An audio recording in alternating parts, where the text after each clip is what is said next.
आज इस वीडियो में मैं आपको STSC एग्जाम 2021 यानी स्टेट टैलेंट सर्च एग्जामिनेशन या फिर राज्य प्रतिभा खोज परीक्षा 2021 के बारे में बताने वाला हूं। दोस्तों, अगर आप राजस्थान के निवासी हैं और राजस्थान के माध्यमिक शिक्षा बोर्ड अजमेर की कक्षा 10 या फिर कक्षा 12वीं की रेगुलर स्टूडेंट हैं और आप STSC एग्जाम के थ्रू लाखों की स्कॉलरशिप पाना चाहते हैं तो इस वीडियो के साथ वो आप बने रहें। और हाँ दोस्तों, अगर आप STSC एग्जाम क्वालिफाई कर जाते हो तो भैया आप पोस्ट ग्रेजुएट तक लाखों की स्कॉलरशिप है वो पा सकते हो। इस वीडियो के अंदर मैं आपको STSC एग्जाम 2021 की फुल डिटेल के बारे में बताने वाला हूं, यानी इसकी पात्रता क्या होगी, इसकी योग्यता क्या होगी, फॉर्म कैसे भरा जाएगा, फॉर्म भरने की लास्ट डेट क्या है, सिलेबस में क्या आने वाला है और फॉर्म फीस क्या है, इसके अलावा स्कॉलरशिप में हमें क्या क्या मिलने वाला, पूरी जानकारी बताऊंगा। वीडियो के साथ बने रहे। चलिए वीडियो को शुरू करते हैं। दोस्तों, अगर आप कक्षा 10 के रेगुलर स्टूडेंट हो और आप NTSC एग्जाम के थ्रू स्कॉलरशिप पाना चाहते हो तो इसके लिए भी मैंने एक अलग से वीडियो बना रखा है। उस वीडियो का लिंक आपको ऊपर आई बटन में और इसी वीडियो के लास्ट में एंड स्क्रीन में है वो मिल जाएगा। तो NTSC एग्जाम क्वालिफाई करके लाखों की स्कॉलरशिप है वो पा सकते हैं। लेकिन इस वीडियो में मैं आपको STSC एग्जाम 2021 के बारे में बताने वाला हूं। चलिए सबसे पहले अपन इसकी पात्रता और योग्यता के पता लगा लेते हैं कि आखिरकार STSC एग्जाम 2021 के लिए कौन योग्य है, क्या इसकी पात्रता है, क्या योग्यता है। दोस्तों, अगर आप राजस्थान के निवासी हैं और राजस्थान के शिक्षा बोर्ड यानी माध्यमिक शिक्षा बोर्ड अजमेर की कक्षा 10 और कक्षा 12वीं के रेगुलर स्टूडेंट हैं तो आप इस परीक्षा के लिए पात्र हो। अगर दोस्तों आप राजस्थान के बाहर के निवासी भी हैं और आप माध्यमिक शिक्षा बोर्ड से मान्यता प्राप्त किसी प्राइवेट स्कूल या फिर कोई गवर्नमेंट स्कूल या फिर कोई मॉडर्न स्कूल के अंदर कक्षा 10 या फिर कक्षा 12 में रेगुलर स्टूडेंट तो भी आप इसके लिए पात्र हो। इसके अलावा एक दूसरी पात्रता दोस्तों, यदि आपने कक्षा 9th में यदि आप 10th लेवल के एग्जाम देना चाहते हो तो कक्षा 9th के अंदर 50%। इसके अलावा यदि आप 12th लेवल के एग्जाम देना चाहते हो तो 11th में 50% नंबर होना कंपलसरी है, तभी आप ये एग्जाम वो दे पाओगे। इसके अलावा आपकी चाहे कोई भी कैटेगरी हो, आपकी चाहे कोई भी कास्ट क्या ना हो, आप ये एग्जाम वो दे सकते हैं। चलिए अब बात करते हैं कि भैया इसका फॉर्म है वो अपन कैसे भर सकते हैं और फॉर्म भरने की लास्ट डेट क्या है। तो सबसे पहले अपन इसकी लास्ट डेट की बात करते हैं। तो दोस्तों STSC एग्जाम 2021 की फॉर्म भरने की जो लास्ट डेट है वो 9 नवंबर 2020 है। इसके अलावा यदि आप दुगुने शुल्क या लेट फीस में फॉर्म भरना चाहते हो तब इसकी जो लास्ट डेट है वो 12 दिसंबर 2020 है, यानी आप 9 नवंबर तक सामान्य शुल्क के अंदर फॉर्म है वो भर सकते हो। चलिए अब बात करते हैं कि भैया इसका फॉर्म है वो कैसे भरा जाता है। तो देखिए दोस्तों, यहाँ पे जो इसका फॉर्म है जो माध्यमिक शिक्षा बोर्ड अजमेर के द्वारा फॉर्म है वो भरवाया जाता है, लेकिन ये इंडिविजुअली किसी भी जो स्टूडेंट है वो अपनी पर्सनल आईडी से या पर्सनल रजिस्ट्रेशन के द्वारा फॉर्म है वो नहीं भर सकते। कहने का मतलब कोई भी स्टूडेंट चाहे वो कक्षा 10 का हो या फिर कक्षा 12 का हो, वो किसी ई मित्र से, किसी कंप्यूटर सेंटर से या फिर अपने मोबाइल से डायरेक्ट इसका फॉर्म है वो अप्लाई नहीं कर सकता है। यदि आपको NTSC एग्जाम 2021 के लिए फॉर्म अप्लाई करना है तो आप जिस स्कूल में वर्तमान में पढ़ रहे हो उसी स्कूल के द्वारा आपको फॉर्म वो अप्लाई करना पड़ेगा, क्योंकि हर एक स्कूल को जो कि माध्यमिक शिक्षा बोर्ड अजमेर से लिंक है, जिनको मान्यता प्राप्त है, उनके द्वारा एक यूजर नेम और पासवर्ड है वो दिया जा रहा है स्कूल को, उसी आईडी के द्वारा ये फॉर्म वो भरे जाते हैं। जैसा कि कक्षा 10 या फिर कक्षा 12 के बोर्ड फॉर्म भरे जाते हैं उसी प्रकार से फॉर्म भरा जाएगा। तो कहने का मतलब है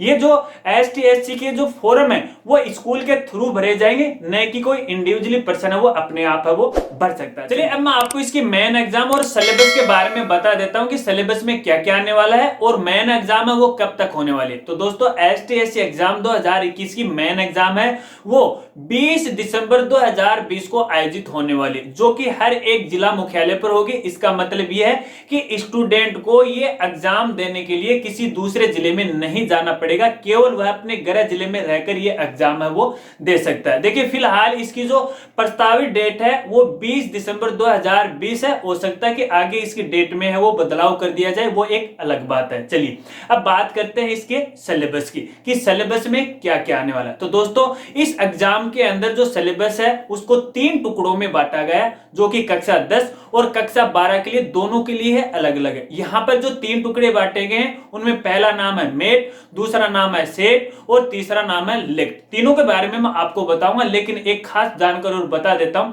देखिए दोस्तों ये जो एग्जाम है वो एक ही दिन के अंदर 3 पारियों में होने वाली है। यानी मैंने ये जो 3 सिलेबस बताए हैं, 3 जो पार्ट बताए हैं, इन तीनों पार्ट की एग्जाम है वो अलग अलग टाइम में होने वाली है, जो कि एक ही दिन होगी। चलिए अब बात करते हैं सिलेबस की। सबसे पहली बात करते हैं मेट की। मेट का मतलब है मेंटल एबिलिटी टेस्ट, यानी बौद्धिक योग्यता। इस टेस्ट के अंदर स्टूडेंट की बौद्धिक क्षमता है उसका आकलन किया जाता है। और यहां पर बात करें सिलेबस की, यानी मेट के अंदर क्या क्या चीजें आने वाली है, तो सबसे पहले बात करते हैं अपन 10 और 12। जो मेट है वो 10 और 12 के लिए दोनों के लिए सेम है, अलग नहीं है। हाँ उसका थोड़ा सा लेवल है, कक्षा 12 के लिए हाई हो सकता है, लेकिन दोनों का मतलब एक है। यहां पर जैसे संख्या का क्रम निर्धारण है वो आता है, आरोही अवरोही क्रम है वो आता है, एक ग्रुपिंग है संख्या का वो आता है। कहने का मतलब यह है कि इसमें स्टूडेंट की जो मेंटल एबिलिटी उसकी जांच की जाती है। एक क्वेश्चन बताऊं तो आपको, देखिए यहाँ पे फॉर एग्जाम्पल मान लीजिए अगर बात करें 4 का डबल कितना होता है 8, 8 का डबल कितना होता है 16, 16 का डबल कितना होता है 32। तो इस तरह से ये एक सीरीज बन गई, एक क्रम बन गया, एक श्रेणी है वो बन गई। तो मेट के अंदर इसी प्रकार के क्वेश्चन वो आने वाले हैं। तो ये रहा मेट का सिलेबस। चलिए अब बात करते हैं सेट। सेट का मतलब यह है स्कॉलिस्ट एप्टीट्यूड टेस्ट, यानी शैक्षणिक योग्यता। इस टेस्ट के अंदर स्टूडेंट की शैक्षणिक योग्यता के बारे में जांच की जाती है कि स्टूडेंट ने कक्षा 9th में और 11th में या फिर कक्षा 10th में और 12th में क्या क्या पढ़ा, उसको कितना नॉलेज है। तो यहां पर ये जो सेट जो पार्ट है इसके अंदर 10th के लिए अलग सिलेबस है और 12th के लिए अलग सिलेबस है। तो सबसे पहले अपन 10th के सिलेबस की बात कर लेते हैं। और मेरे पास एक ये चिट्ठा है जिसमें देख के मैं आपको बताता हूं, वरना कोई टॉपिक है वो छूट जाएगा। अगर अपन 10th लेवल की बात करें इसके अंदर सेट के अंदर, तो यहां पर देखिए 10th में ये जो सेट है इसके भी 4 पार्ट है वो बनाए गए। पहला पार्ट होगा भौतिक विज्ञान यानी फिजिक्स, उसके बाद होगा रसायन विज्ञान यानी केमिस्ट्री, इसके बाद होगा मैथ, इसके बाद होगा जीव विज्ञान यानी बायोलॉजी के क्वेश्चन आने वाले। यहां पर फिजिक्स और केमिस्ट्री के जो क्वेश्चन है वो 25-25 होंगे। इसके अलावा मैथ और बायो के जो क्वेश्चन होंगे वो 20-20 होंगे। चलिए अब बात करते हैं 12th लेवल के सिलेबस की। बस 10th में इतना ही आने वाला है यहाँ पे। और एक खास बात यहाँ पर देखिए जो सिलेबस की मैं बात कर रहा हूँ, यहाँ पर जो सेट की बात कर रहा हूँ, जहां पर बच्चे की जो शैक्षणिक योग्यता की जांच की जाती है, उसके अंदर कक्षा अगर वो 10th लेवल की एग्जाम दे रहा है तो उसमें 9th का पूरा सिलेबस जो कि पिछला था यानी 2019-20 का, और 10th का वर्तमान का जो सिलेबस जो बोर्ड के द्वारा जो नया सिलेबस जारी किया गया है, जो फिलहाल हटा दिया गया है, उसको छोड़कर 10th का पूरा सिलेबस है वो आने वाला। इसके साथ ही जो 12th लेवल की एग्जाम दे रहे हैं उसके अंदर 11th का 2019 का पूरा सिलेबस, और यहाँ जो नया सिलेबस अभी बोर्ड के द्वारा जारी किया गया है, माध्यमिक शिक्षा बोर्ड के द्वारा, वो पूरा सिलेबस इसके अंदर आने वाला। जो टॉपिक जो लेसन हटा दिए हैं उनको छोड़कर पूरा सिलेबस वो आने वाला है सेट के अंदर। तो इस बात को ध्यान में रखना। चलिए अब 12th लेवल की बात करते हैं कि 12th के अंदर क्या क्या नाम। तो भैया यहाँ पर अलग अलग जो फैकल्टी है, अलग अलग जो संकायें, उनके लिए अलग अलग ये सिलेबस है यहाँ पे निर्धारित किया गया है। यानी आर्ट्स है, साइंस है, कॉमर्स है, इन सब के लिए अलग अलग जो सिलेबस है वो निर्धारित किया गया है। सबसे पहले अपन बात करते हैं साइंस फैकल्टी की या विज्ञान वर्ग की, कि विज्ञान वर्ग के अंदर क्या क्या आने वाला, कौन कौन से टॉपिक आने वाले।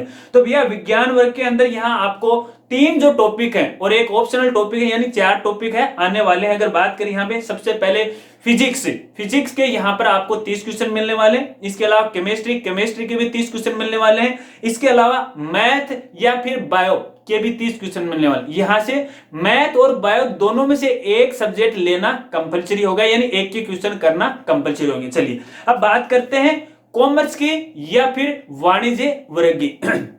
तो इसमें क्या क्या आने वाला है। तो भैया यहाँ पर लेखा शास्त्र जो कि अकाउंटेंसी बोला जाता है उसके इसके अलावा जो व्यवसायिक अध्ययन है यानी बिजनेस स्टडी है, इसके 30 क्वेश्चन आने वाले हैं। इसी के साथ अर्थशास्त्र या फिर गणित, इसके भी 30 क्वेश्चन आने वाले। यहाँ पे जो वाणिज्य वर्ग के या जो कॉमर्स के स्टूडेंट हैं उनको अर्थशास्त्र या फिर मैथ है या जो गणित है उनमें से एक सब्जेक्ट है वो लेना पड़ेगा, एक के क्वेश्चन है वो करने पड़ेंगे। चलिए अगर बात कर रहे हैं अपन आर्ट की यानी कला वर्ग के स्टूडेंट के लिए, तो यहाँ पे हिस्ट्री आने वाली है यानी इतिहास के क्वेश्चन आने वाले हैं, फिर जियोग्राफी यानी भूगोल, इसके अलावा राजनीतिक विज्ञान, इन सभी के 23 क्वेश्चन आने वाले हैं, 23 क्वेश्चन है वो आने वाले हैं। इसके अलावा अर्थशास्त्र या फिर मैथ, इनमें से एक सब्जेक्ट आपको करना पड़ेंगे जिसके भैया 21 क्वेश्चन है वो होने वाले। चलिए बात करते हैं तीसरे पार्ट की जिसका नाम है लेक्ट यानी लैंग्वेज कंप्रेहेंसिव टेस्ट यानी भाषा की योग्यता, भाषा की जांच। इस टेस्ट के अंदर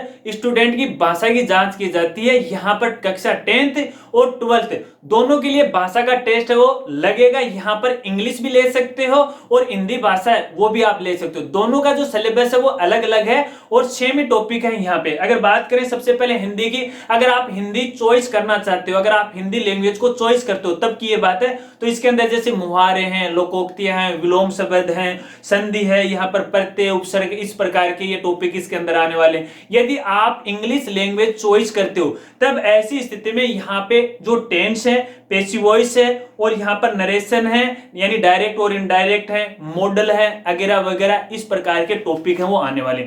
और दोस्तों सिलेबस के बारे में यदि आपको और ज्यादा जानना है और आपको नहीं पता है तो जो बुक स्टोर होते हैं वहां पे इसकी जो बुक है वो अवेलेबल हो जाती हैं, तो उस बुक से पढ़ के आप आसानी से एग्जाम में वो क्वालिफाई है वो कर सकते हो। बस सिलेबस में तो इतना ही है 10th और 12th लेवल के लिए। तो चलिए अब इसकी फीस की बात कर लेते हैं कि फॉर्म भरने के लिए हमें कितनी फीस है उसका भुगतान है वो करना पड़ेगा। यदि आप ओबीसी या फिर जनरल कैटेगरी के स्टूडेंट हैं तो आपको 250 रुपए की फीस, अगर आप लेट फीस में फॉर्म भरते हो तब आपको 300 रुपए की फीस है वो पे करनी पड़ेगी।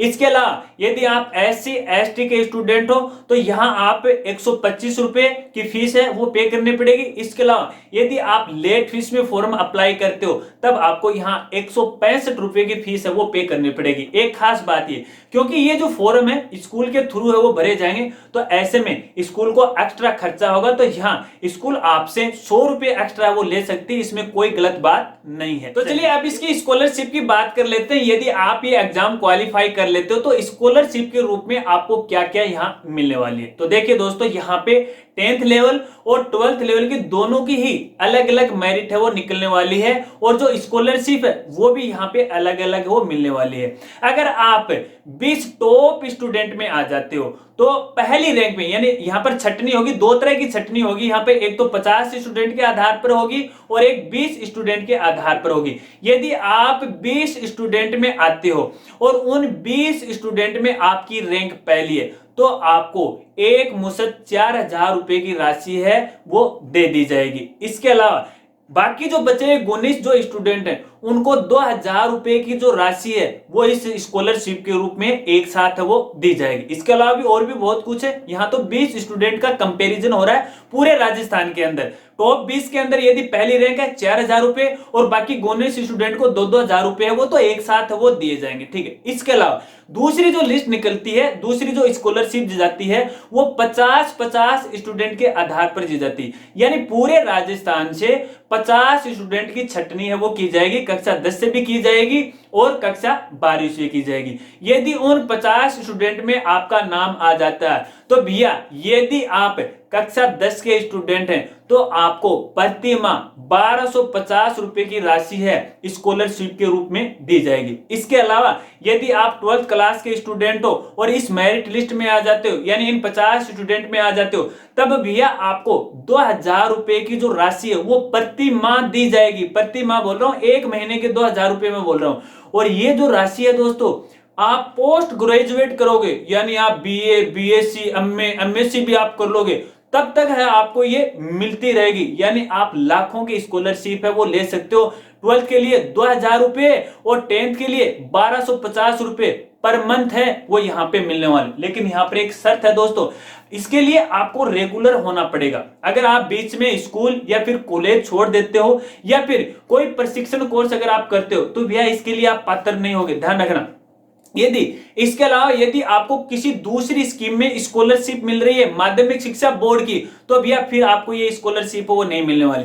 इसके अलावा यदि आप कॉलेज के अंदर फेल हो जाते हो, अगली कक्षा में प्रमोट नहीं हो पा रहे हो, तो भैया तो भी ये स्कॉलरशिप है वो नहीं मिलेगी। तो भैया देखिए स्कॉलरशिप का तो ये फंडा है, कहने का मतलब है एग्जाम क्वालिफाई करते हो, लाखों की स्कॉलरशिप है, पोस्ट ग्रेजुएट तक है वो आप ले सकते हो, माध्यमिक शिक्षा बोर्ड है आपकी पढ़ाई के लिए खुद ही खर्चा है वो देने वाला है। तो दोस्तों ये तो थी एसटीएससी एग्जाम 2021 के बारे में पूरी जानकारी। मुझे बताना आज की जानकारी आपको कैसी लगी, वीडियो आपको कैसा लगा। अगर जानकारी वीडियो आपको अच्छी लगी तो यार वीडियो को लाइक कीजिएगा और इस वीडियो को ज्यादा से ज्यादा सोशल मीडिया पे शेयर कीजिएगा, ताकि उन सभी स्टूडेंट के पास भी ये जानकारी पहुंच जाए एसटीएससी एग्जाम की। इसके अलावा एसटीएससी एग्जाम 2021 को लेकर के यदि आपके कोई और सवाल है, कोई दिमाग में क्वेश्चन घूम रहा है, कोई कूड़ाफात हो रही है, तो वीडियो के नीचे है आप कमेंट है वो कर सकते हैं, मैं आपकी पूरी हेल्प करने की कोशिश करूंगा। तो आज बताना वीडियो आपको कैसी लगी, अच्छी लगी तो यार वीडियो को लाइक है वो जरूर कर देना।